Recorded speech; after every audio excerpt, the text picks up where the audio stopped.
இன்றே டவுன்லோட் செய்து உங்கள் ஃபேவரட் ஷோக்களை என்ஜாய் பண்ணுங்க. ஒரு பக்கம் கமிஷனர் ஆபீஸ்ல கம்ப்ளைண்ட் செய்ய முயற்சி பண்ணிருக்காங்க, மறுபக்கம் அறிவழனுக்கு போன் செய்து தன்னை கல்யாணம் செய்து கொள்ளும்படி கெஞ்சி அழுதுருக்காங்க. ஐயோ இல்ல இவரான இது போய் இந்த மாதிரிலாம் நடக்கவே இல்லை.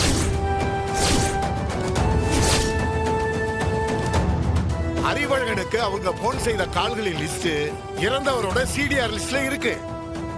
அதுக்கான ஆதாரம் இதோ இருக்கு. சார் என்ன சார் நடக்குது?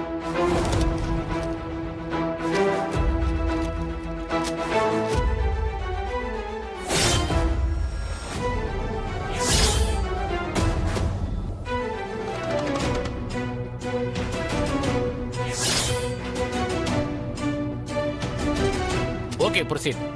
அந்த சிடிஆரை பாத்தீங்கன்னா திருமணத்துக்கு முத நாள் இரவு வர மாலதி திரும்ப திரும்ப அறிவழகனுக்கு போன் பண்ணிருக்காங்க. இவரான முதல்ல அவங்க எனக்கு காலே பண்ணல. நான் பேசல. என்னது இது?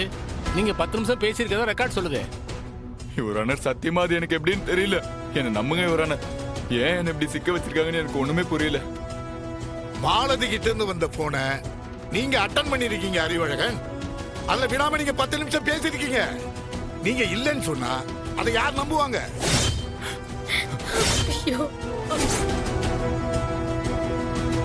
அது மட்டுமா, அவங்க உங்களை மிரட்டினதால எப்படியாவது உங்களுக்கு ரத்னாவோட கல்யாணம் நடக்கணும்னு, அதுக்கு தடையா மாலதி இருக்க கூடாதுன்னு நீங்க முடிவு பண்ணிருக்கீங்க.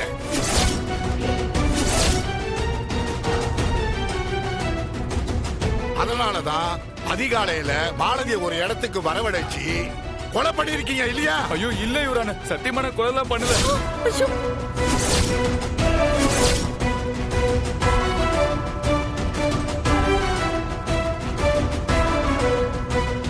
அங்க அந்த மாதிரி எல்லாம் நடக்கவே இல்லை இவரான. இவர் எது போய் சொல்ற சார். சொல்லுங்க சார். சத்தியமா எனக்கு எதுவும் தெரியாது இவரான. நான் நிரபராதி இவரான. நான் சத்தியமா எதுவும் பண்ணல.